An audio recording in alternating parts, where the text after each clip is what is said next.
título da mensagem é Estragando a Própria Vida. É um título bem forte. Mas às vezes, irmãos, você sabe que às vezes a gente comete algumas besteiras na nossa vida e nós mesmos somos responsáveis pelo que nós estamos fazendo. E nós vamos pegar um exemplo, por exemplo, do Velho Testamento, de um homem que tinha tudo para ser um servo do Senhor. E o que ele fez? Ele estragou a sua vida. Vamos abrir as nossas Bíblias em Gênesis, capítulo 25, versículo é o 24, do 24 até o 34. Eu vou pedir, irmãos, que nós nos coloquemos de pé, a igreja, para que, com reverência, a palavra do Senhor. Gênesis, capítulo 25, versículo 24 até o versículo 34.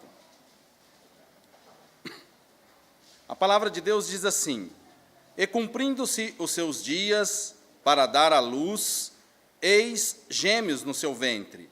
E saiu o primeiro ruivo, e todo como um vestido de pelo. Por isso chamaram o seu nome Esaú. E depois saiu o seu irmão, agarrada a sua mão ao calcanhar de Esaú. Por isso se chamou o seu nome Jacó. E era Isaque da idade de 60 anos, quando os gerou. E cresceram os meninos, e Esaú foi homem perito na caça, homem do campo, mas Jacó era homem simples, habitando em tendas. E amava Isaque a Esaú, porque a caça era de seu gosto, mas Rebeca amava a Jacó. E Jacó cozera um guisado, e veio Esaú do campo, e estava ele cansado. E disse Esaú a Jacó: Deixa-me, peço-te, comer desse guisado vermelho, porque estou cansado. Por isso se chamou Edom. Então disse Jacó: Vende-me hoje a tua primogenitura.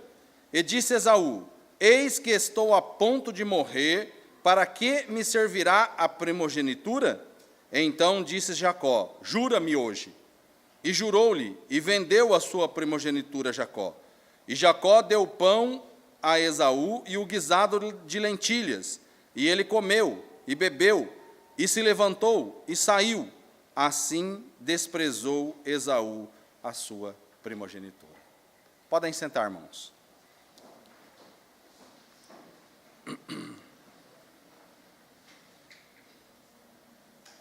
O que nós lemos aqui, irmãos, nós lemos muitas vezes essa história, e muitas vezes nós ficamos sem entender por que Deus escolheu Jacó.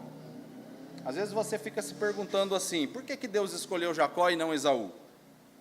Ele era melhor que o seu irmão? Aqui nós vemos que, de certa forma, a história todos nós conhecemos. Alguns pontos da história nós olhamos assim e vemos que talvez Jacó enganou o irmão, Jacó fez outras coisas ruins, Então, Jacó não era melhor que seu irmão. Ele não era. Nós já sabemos disso daí. Esaú era um homem bom, era um pai de família, depois veio a ser um pai de família. O seu pai o amava, como nós vimos aqui. Não podemos esquecer também que ele perdoou o seu irmão depois de tudo o que aconteceu. Mas nós temos que observar uma questão. Quando você lê essa história, você não vê Esaú em momento nenhum falando de Deus, ou entregando a sua vida a Ele. Depois, quando ele reencontra Jacó, após de 20 anos, ele menciona que está rico, mas também não fala de Deus. Do nascimento ao fim, nós não vemos Deus na sua vida. Ele nunca buscou Deus. Mesmo que ele prosperou, nós vemos isso, e foi por Deus que ele prosperou, porque Deus abençoou os filhos, esses dois filhos, Jacó e Esaú, foi abençoado por Deus, prosperou, mas ele não tocava no nome de Deus. Jacó cheio de defeitos, como nós vimos, mas Jacó se apegara a ele, a Deus. Jacó é pecador, como nós somos pecadores. Mas ele busca a Deus, ele chora, ele luta com Deus em oração, se desespera, faz votos. Então aqui nós começamos a ver uma diferença na vida dos dois irmãos. E nós podemos trazer essa diferença para a nossa vida também. Se nós olharmos para nós, em que momento que você merece o perdão de Deus? Em que momento que eu mereço o perdão de Deus? Nós não merecemos. Por quê? Porque nós somos pecadores. Como que é mesmo a nossa justiça que a Bíblia fala? Trapos de imundícia. Essa é a nossa justiça. Então ele também não merecia. Mas ele buscou. Diferente do seu irmão, ele buscou a Deus. E é por isso que, de certa forma, eu, e espero que os irmãos também se identifiquem com Jacó, não é porque é a nossa bondade, a nossa retidão pessoal, a nossa, mas sim a nossa dependência, meus amados irmãos, de Deus que nós temos. O reconhecimento que por cima de nossas falhas paira a misericórdia e a bondade do Senhor. E é por conta dessas misericórdias que nós estamos aqui, porque ela se renova a cada manhã. Amém? É por isso que nós estamos aqui. Esaú é um perito, é um homem, sem espiritualidade. Ele não dá valor a nada espiritual. Tanto que o texto, ele vende o direito de primogenitura. Neste tempo, a primogenitura era valiosa, como nós vimos. Ele era o substituto do pai. Ele era o substituto do pai.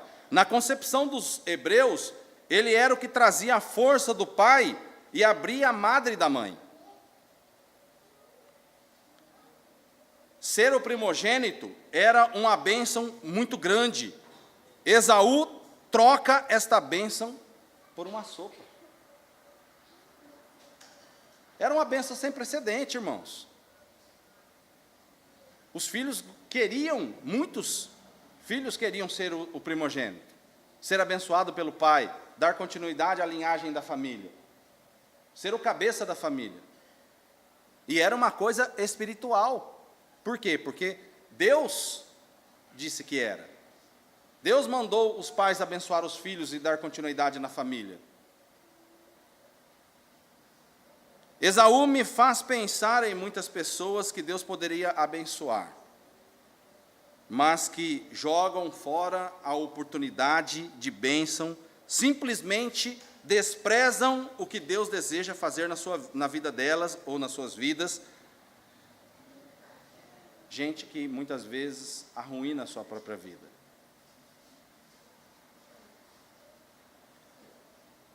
Então, nós vamos examinar alguns pontos aqui, alguns exemplos da vida de Esaú, mais ou menos nesta linha que nós estamos falando,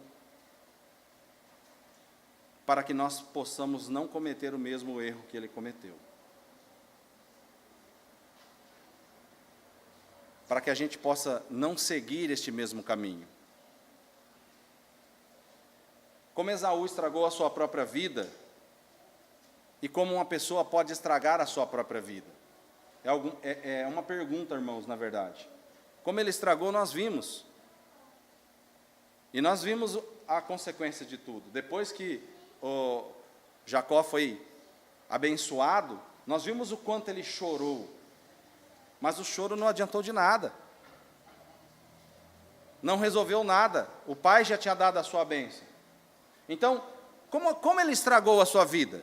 E como nós podemos estragar a nossa própria vida? É quando, irmãos, as coisas materiais muitas vezes assumem uma proporção gigantesca na nossa vida, que não deveria. E nós sabemos hoje que o mundo é um mundo materialista. E muitas vezes nós caímos também nesse erro.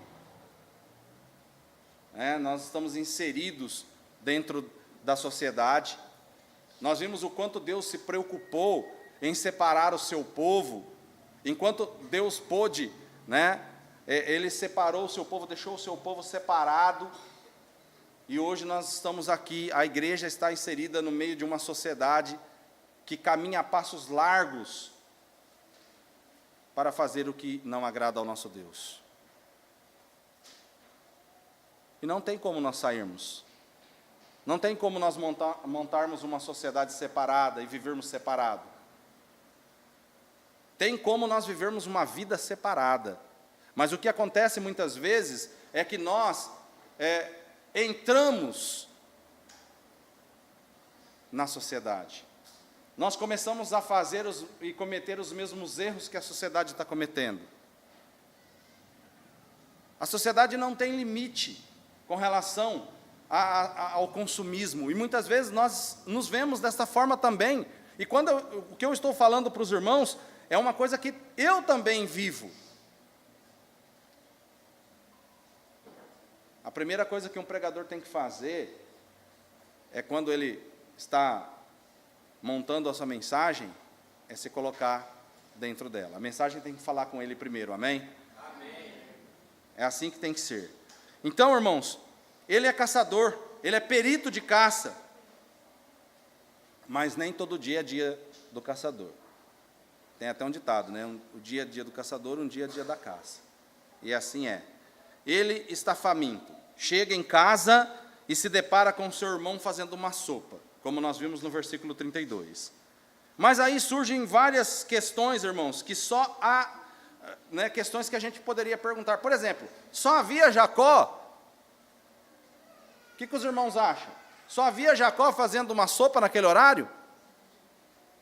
Ele era uma família grande, havia vários servos, né? Havia vários servos ali do lado dele. Por que ele teve que ir até Jacó? Ele poderia chegar num servo do seu pai e dizer, olha, prepare uma sopa urgente, comer alguma coisa, ou buscar alguma coisa para comer. Não, ele foi até o irmão. Eles eram ricos. Mas aqui, nós vemos que o estômago falou mais alto. Talvez o cheiro da sopa chegou mais longe do irmão. E depreciamos o valor espiritual por um prato de sopa, como diz o versículo 34. Rapidamente, Hebreus 12, 16.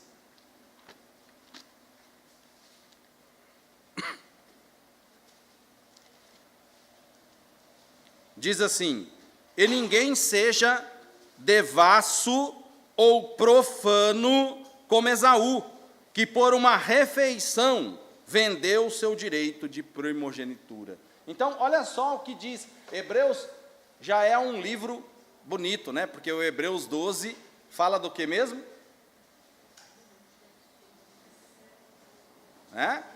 E agora, no capítulo 13, nós estamos vendo aqui que a palavra de Deus está dizendo que ele é devasso e profano, porque ele vendeu o direito da primogenitura dele. Existem muitos Esaús por aí modernos que agem assim.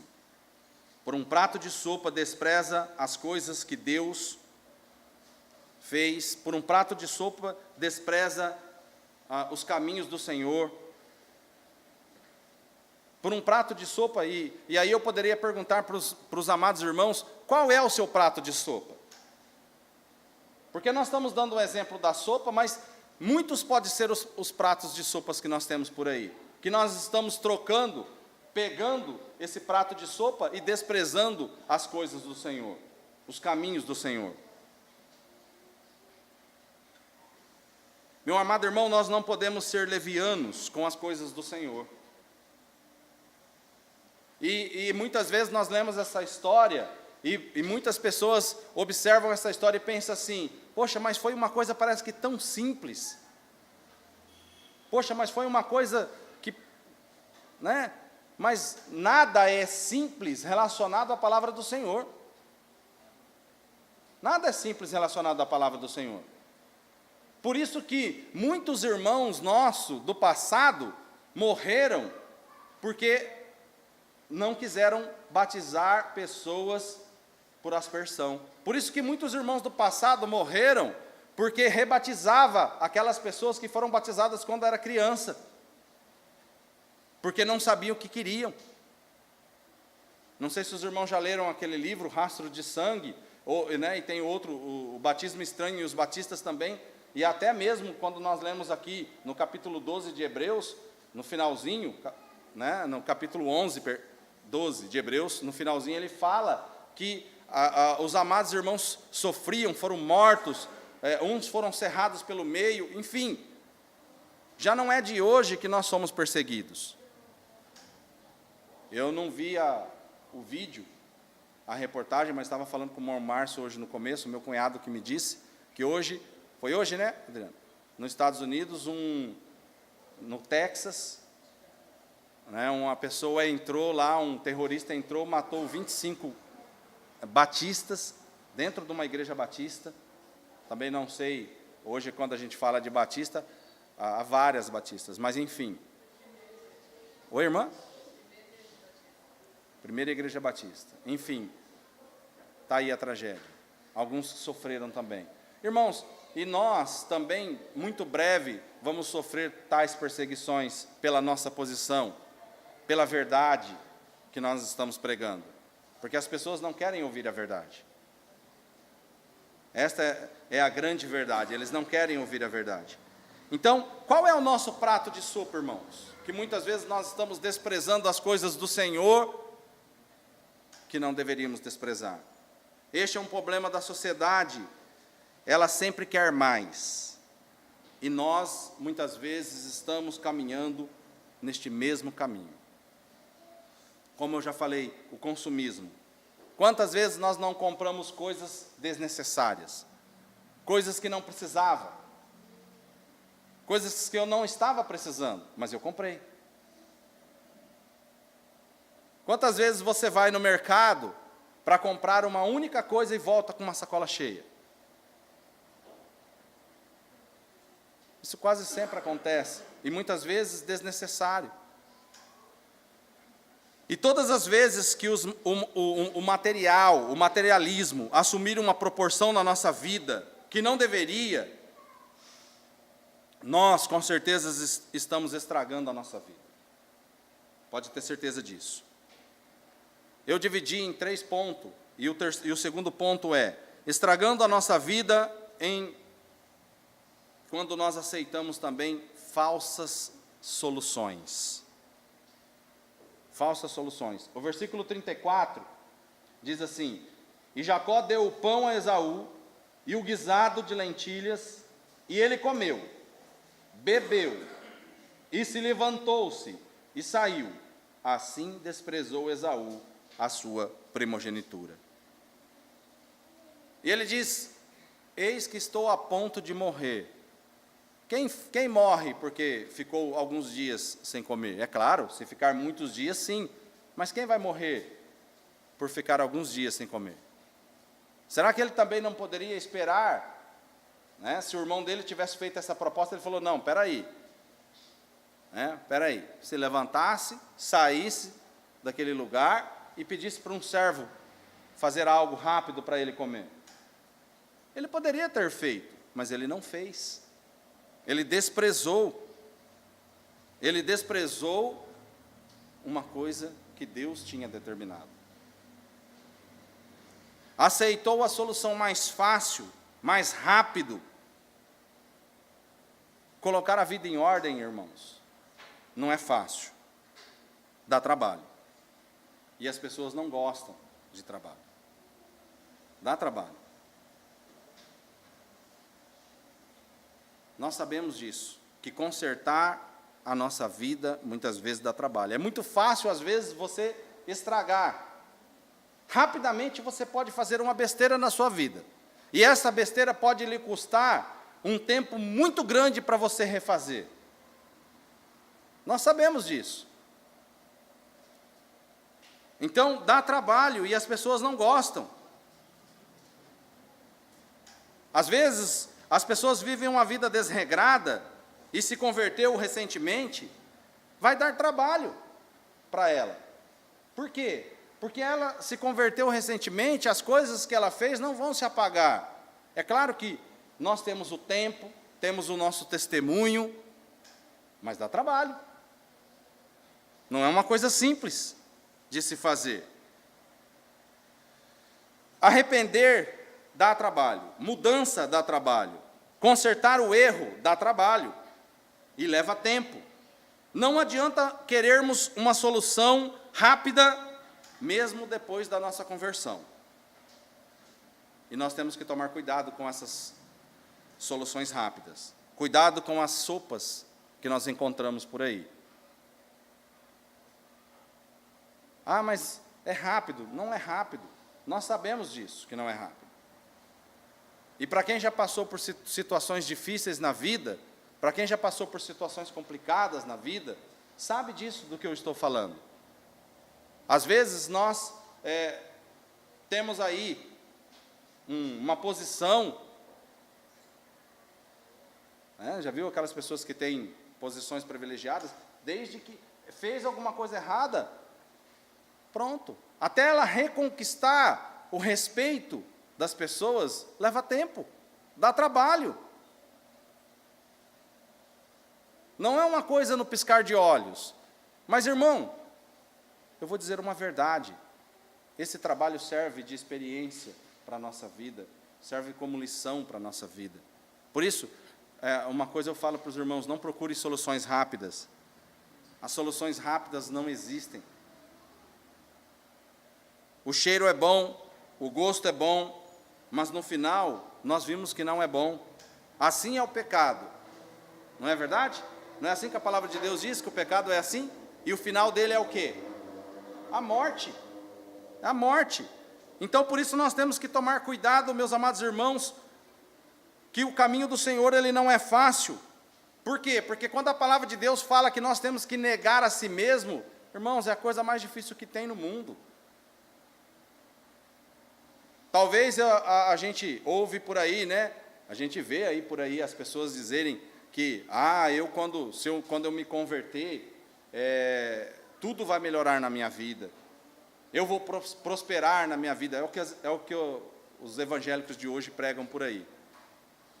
Eu concordo com uma situação. A partir do momento que nós entregamos a nossa vida nas mãos de Cristo, o nosso fardo se torna leve, mas ele ainda é fardo. Ele se torna leve, nós conseguimos levá-lo. Essa é a diferença. Nós temos alguém agora que vai nos ajudar a caminhar com este fardo, mas ele vai continuar aqui do nosso lado, irmãos. Não deixe se enganar de que não é fácil, porque quando nós falamos que nós temos que negar a nossa vida, e negar a nossa vida é uma situação complicada. Imagine você querendo uma coisa e você dizer assim, não, eu não vou fazer. É a mesma coisa que você falar para o teu filho, ele quer muito um brinquedo, e você diz, não, ele vai achar ruim, vai chorar, não vai entender muitas vezes. Assim é também para conosco. Negar. E quando a Bíblia fala, toma a sua cruz, cruz o que é cruz? Cruz é morte, cruz é sofrimento, cruz é dor. E nós temos que tomar a nossa cruz e carregar a nossa cruz. Quando nós nos encontrarmos com Cristo, aí a coisa muda. Aí a coisa muda. Nós ficamos tristes, estamos aqui também sentindo a dor do irmão Márcio, com o falecimento do seu pai, mas o irmão Morel agora está numa situação onde todos nós gostaríamos de estar, ao lado do Senhor. A nossa tristeza, eu tenho certeza que essa é a tristeza do irmão Márcio, é a saudade que ele vai deixar. E quando um ente querido da gente vai embora, o que nos torna triste, o que a gente chora, é a saudade que esse ente querido nos deixa. Mas, por outro lado, nós somos confortados porque nesse momento todos os problemas que o irmão estava vivendo foram embora. O irmão passou a viver agora, hoje, né? Hoje é o segundo dia, irmão? Hoje é o segundo dia do irmão Morel na vida espiritual, ao lado do nosso Senhor. Amém. Olha que maravilha. E é isso que Paulo diz, né? Muitos de nós não estamos querendo viver essa vida espiritual. Muitos de nós não estamos querendo viver, por quê? Porque Paulo diz, olha, o meu desejo é morrer e estar com Cristo, mas eu sei que a minha obrigação é estar aqui com vocês. E nós, irmãos, estamos desejando também estar com Cristo, ao lado de Cristo. Terceiro e último ponto. Quando não entendemos que há um preço a pagar por nossa negligência. Há um preço a pagar. Aqui, Esaú não pensou em nada. A Bíblia diz aqui no versículo 34 que Jacó deu a Esaú o guisado de lentilhas e ele comeu. Ele bebeu e se levantou e saiu. Olha só, olha a sequência. Comeu, bebeu, se levantou e saiu. E foi assim que ele se desprezou a primogenitura. Ele não pensou em nada. Ele simplesmente fez. Jacó foi muito hábil na sua negociação. Mas nós temos que tomar cuidado, irmão. Sabe por quê? Porque Jacó era irmão de Esaú. Mas nós temos um que é pior que Jacó, que é o diabo. E ele está aí, ao nosso derredor, tentando negociar um prato de sopa com você, tentando tirar você do caminho do Senhor e deixar você inútil. Eu sei que muitas vezes muitas vezes não, eu sei que nós não perdemos a nossa salvação, amém? Amém. Essa é a certeza, isso é o que nos diferencia de muitas igrejas por aí, porque nós temos certeza, porque a palavra de Deus diz que o que está na mão de Cristo ninguém pode tirar. Amém? Amém? Mas existem muitos que ficam inúteis até a sua morte, mesmo sendo um salvo. Existem aqueles que sofrem um acidente e perdem seus membros, espiritualmente falando. E ele vive numa cadeira de roda, sem poder mexer os seus braços e suas pernas, para o resto da sua vida, até o dia que Cristo o chamar. Nós não podemos aceitar essa condição. Existem aqueles que perdem os seus membros e entram em depressão. Eu já conheço pessoas, já vi, não vi pessoalmente, eu acho que alguns que já fizeram faculdade aí talvez viram, e viram talvez um vídeo também, de um homem que ele não tem os braços e nem a perna e dá palestra, de motivação. Eu não estou dizendo que ele é um exemplo bom para que nós possamos segui-lo. Não é isso que eu quero dizer. Mas eu estou querendo dizer que quando nós temos uma motivação, e essa motivação nossa é Cristo, mesmo que eu cometi alguns erros na minha vida, eu posso consertá-lo, ao lado de Cristo. Amém. Eu posso dar uma volta por cima na minha vida. Eu posso fazer a diferença. O salário do pecado é a morte. Nós sabemos disso. E nós temos que saber que ninguém que despreza a Deus fica impune. Eu gostaria de ler rapidamente uma passagem que está em Hebreus.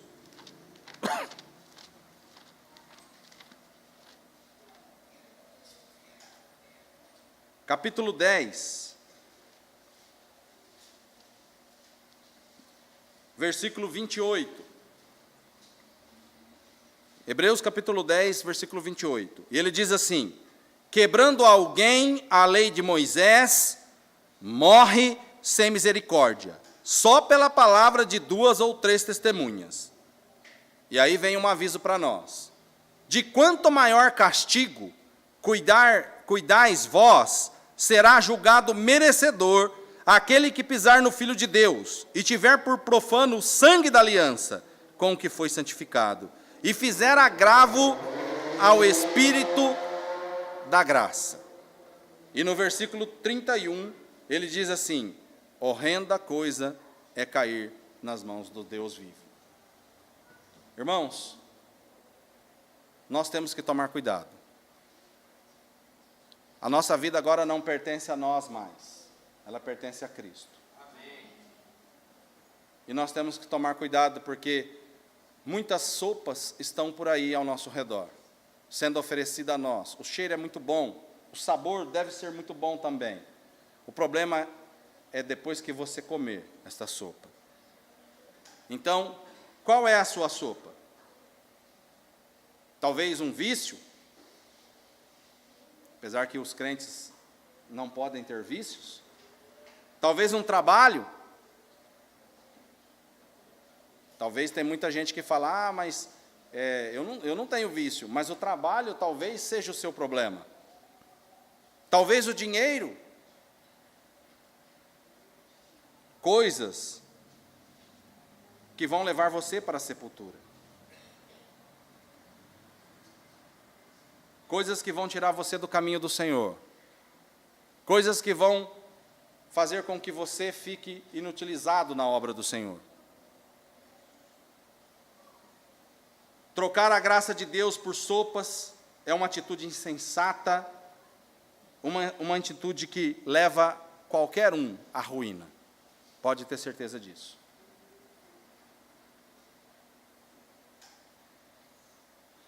Nesta noite, irmãos, qual é a sua opção? Sopa ou bênção de Deus? Lembre-se de uma coisa: os efeitos da sopa são passageiros, mas as bênçãos de Deus são eternas. Amém? Amém? Irmão. Não sei por que de Deus o amor a mim se revelou, por que razão o Salvador na cruz me resgatou. Mas eu sei em quem tenho crido, estou bem certo que é poderoso para guardar o meu tesouro até o dia final. Não sei o que de mal ou bem é destinado a mim, se bons ou tristes dias vêm até da vida o fim. Mas eu sei